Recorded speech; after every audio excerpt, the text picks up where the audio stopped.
దెబ్బ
మనకందరికీ తెలిసిందే,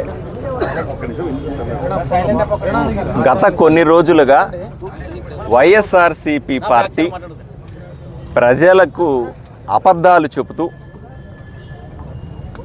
వాళ్ళ ఆలోచనలు తప్పుదావ పట్టిస్తూ కూటమి ప్రభుత్వం గురించి ఒకసారి ఆలోచన చేయాలి. మనం కూటమి ప్రభుత్వం అధికారంలోకి వచ్చిన తర్వాత మొదటి సంతకంతోనే టీచర్ జాబులు భర్తీ చేస్తామని చెప్పి ఏదైతే మేము హామీ ఇచ్చినామో ఎన్నికల సందర్భంలో దాన్ని నెరవేరుస్తూ 16,800 ఉద్యోగాలు ఇచ్చాం.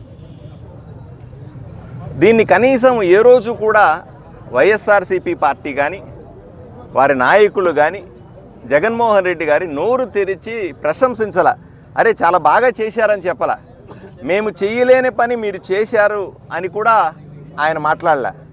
వచ్చిన దగ్గర నుంచి 16 ఒక్క ఉద్యోగం ఇవ్వడం ఎంత కష్టమో ఆలోచన చేయండి. ఈ ఊర్లో, ఈ జిల్లాలో, ఈ రాష్ట్రంలో అట్లాంటిది 16,400 ఉద్యోగాలు టీచర్ పోస్టులు ఇస్తే అవన్నీ కూడా అక్రమంగా చేశారని మాట అంటారు, పేపర్ లీక్ అయినాయని ఒకసారి అంటారు, అన్యాయం జరిగిందని ఒకసారి అంటారు, తప్పుడు మార్గాల్లో ఉద్యోగాలు ఇచ్చారని అంటారు, రికమెండేషన్లతో ఉద్యోగాలు ఇచ్చారు. ఈ రకంగా ప్రజలను తప్పుదావ పట్టించే విధంగా మాట్లాడడం సరైంది కాదు అని సాక్షాత్తు మా నాయకుడు ముఖ్యమంత్రి గౌరవ నారా చంద్రబాబు నాయుడు గారు చెప్పారు.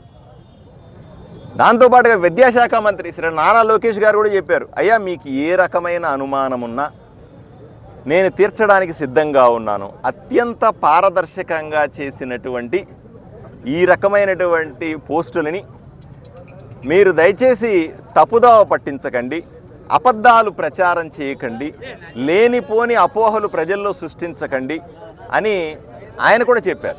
అధికారులు చెప్తా ఉన్నారు. ఇవన్నీ వదిలిపెట్టి అసలు మీకు అభిప్రాయం, మీకున్న ఇబ్బంది ఏమిటి, మీకున్నటువంటి అనుమానాలు ఏమిటి అని అడిగితే దానికి సమాధానం చెప్పరు. డొంక తిరుగుడు సమాధానాల ద్వారా ఉద్యమం చేస్తామంటారు. డొంక తిరుగుడు ప్రశ్నలతో మేము ర్యాలీలు చేస్తామంటారు. నాకు అనిపించింది, నాకు బాధ్యత ఉంది. నేను మిగతా నేనేమి ఈరోజు ఇంటి దగ్గర నుంచి బయలుదేరింది ఎవరి మీదో దాడి చేయడానికో, ఎవరినో కొట్టడానికో, ఎవరినో తిట్టడానికో, ఎవరి మీద బలవంతంగా వెళ్ళడానికో, ఇట్లా పోలీసుల దగ్గర దెబ్బలు తినడానికో కొట్టించుకోవడానికో కాదు కదా. నేను ఎమ్మెల్యేగా ఉండి ఎందుకు బయలుదేరినాను, ఇంటి దగ్గర నుంచి రోడ్డు మీద ఎందుకు కూర్చున్నానో ఒకసారి ఆలోచన చేయాలి. నాకు అనిపించింది ముఖ్యమంత్రి చెబుతున్నాడు, మంత్రి చెబుతా ఉన్నాడు, అధికారులు చెబుతా ఉన్నారు, ఎమ్మెల్యేలంతా చెప్తా ఉన్నారు, కూటమిలోని నాయకులందరూ చెప్తా ఉన్నారు. ఎన్నిసార్లు చెప్పినా నిజంగా వాళ్ళకి అర్థం కావట్లేదేమో అనిపించింది నాకు. నేను అందుకనే వాళ్ళకు పొద్దున్నే ప్రెస్ మీట్ పెట్టి వాళ్ళకి సమయం కూడా చెప్పాను, అయ్యా 4 గంటల దాకా సమయం తీసుకొని మీకు ఎప్పుడు ఖాళీగా ఉంటే అప్పుడు మా ఇంటికి రండి అని ఆహ్వానించినాను వాళ్ళని. వాళ్ళకు కాఫీ టీలు ఇచ్చి వాళ్ళకున్న అనుమానాలు నివృత్తి చేస్తాను అని చెప్పినాను. అలా రాని పక్షంలో అయ్యా నన్నన్నా వచ్చి మీ అనుమానాలు నివృత్తి చేసే అవకాశం ఇవ్వండి, నేనే మీ ఆఫీస్కి వస్తాను, నాకు అట్లాంటి ఈగో ప్రాబ్లమ్స్ ఏమీ లేవు, నేనేం పైనుంచి ఊడిపడినట్టుగా అనుకోవట్లేదు, సామాన్య భారతీయ జనతా పార్టీ కార్యకర్తగా, కూటమి కార్యకర్తగా, ఒక ఎమ్మెల్యేగా సమాధానం చెప్పాల్సిన బాధ్యత నా మీద. అంతెందుకండి, వైఎస్ఆర్సీపీ నాయకులు 3 రోజులుగా దీక్ష చేస్తూ ఉన్నారు ఇక్కడ. వాళ్ళు నేను పట్టించుకోవాలన్నా వద్దా మీరు చెప్పండి. నేను ఈ ఊరు ఎమ్మెల్యేని. మా ఊరిలో కొంతమంది జనాలు టెంట్ వేసుకొని అక్కడ నిరసన తెలుపుతూ ఉంటే, ర్యాలీలు చేస్తూ ఉంటే వాళ్ళ సమస్య ఏమిటో కనుక్కోవాల్సిన బాధ్యత నా మీద ఉందా లేదా? నేను ఆదోనిలో నాకు అలవాటు కూడా ఉంది, ఎవరన్నా సమస్య వస్తే నా దగ్గరికి రానక్కర్లా, నేనే వాళ్ళ దగ్గరికి పోయి వాళ్ళకి ఏదైనా ఇబ్బంది ఉంటే తీర్చే అలవాటు నాది. అదే అలవాటు ప్రకారంగా ఈరోజు నేను బయలుదేరి వాళ్ళ ఆఫీస్కి వెళ్ళి, వాళ్ళ కష్టం వచ్చిందని రోడ్డు మీద కూర్చొని ధర్నా చేస్తున్నారు కదా, శిబిరాలు ఏర్పాటు చేసుకున్నారు కదా, ఏమిటో వాళ్ళ కష్టం తెలుసుకోవాలి కదా. నిజంగా తెలిసి అలా చేస్తున్నారా, తెలియకుండానే అలా చేస్తున్నారా? తెలియకపోతే చెబుతాను, తెలిసి అలా చేస్తుంటే కనీసం ప్రజలకన్నా అర్థమవుద్ది వీళ్ళు కావాలని చేస్తూ ఉన్నారని. నేనేం ఎవరి మీద కన్నా గుండాగిరి చేయడానికి పోతున్నానా, దౌర్జన్యం చేయడానికి పోతున్నానా, ఇబ్బంది పెట్టడానికి పోతున్నానా, పోనీ లా అండ్ ఆర్డర్ ఇష్యూస్ నేను క్రియేట్ చేయడానికి పోతున్నానా? నేను గౌరవ ఎమ్మెల్యేని, నేను లా ఒబేడింగ్ పర్సన్, చట్టాన్ని తూచా తప్పకుండా పాటించేవాడిని, ఎవ్వరికి చిన్న ఇబ్బంది కలగకూడదనే మనస్తత్వం ఉన్నవాడిని. ఈరోజు మా ఊరిలో ఉన్నటువంటి వైఎస్ఆర్సీపీ నాయకులు ఎందుకు రోడ్డు మీద కూర్చున్నారు? నేను ప్రజలకందరికీ ఎమ్మెల్యేని. నేను మా కూటమి పార్టీలతో పాటుగా వైఎస్ఆర్సీపీ పార్టీలో ఉన్నటువంటి వాళ్ళ నాయకులకి, కార్యకర్తలకి, ప్రజలకు కూడా నేను ఎమ్మెల్యేని కదా.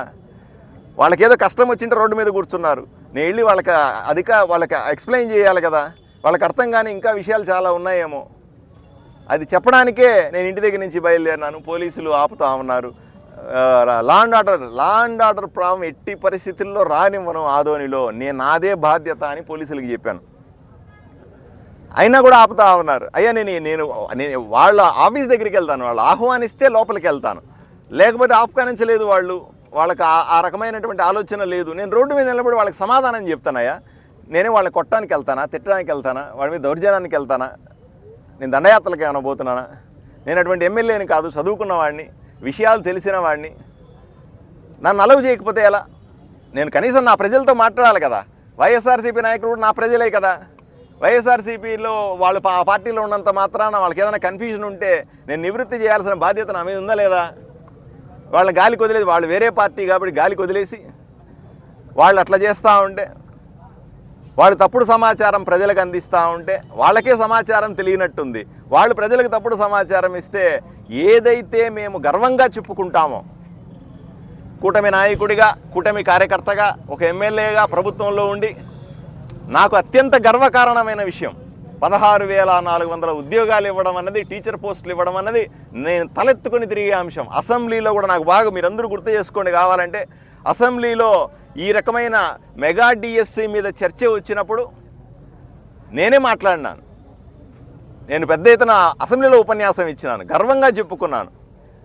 నిరుద్యోగుల వైపు నుంచి, టీచర్ పోస్టులకు అప్లై చేసిన వాళ్ళ వైపు నుంచి, టీచర్ పోస్టులు పొందిన వాళ్ళ వైపు నుంచి, విద్యార్థుల వైపు నుంచి నేను గట్టిగా మాట్లాడినాను అసెంబ్లీలో. ఇటువంటి మెగా డిఎస్సీలు మళ్ళీ పెట్టాలా అని గట్టిగా నేను అసెంబ్లీలో నా వాయిస్ వినిపించాను.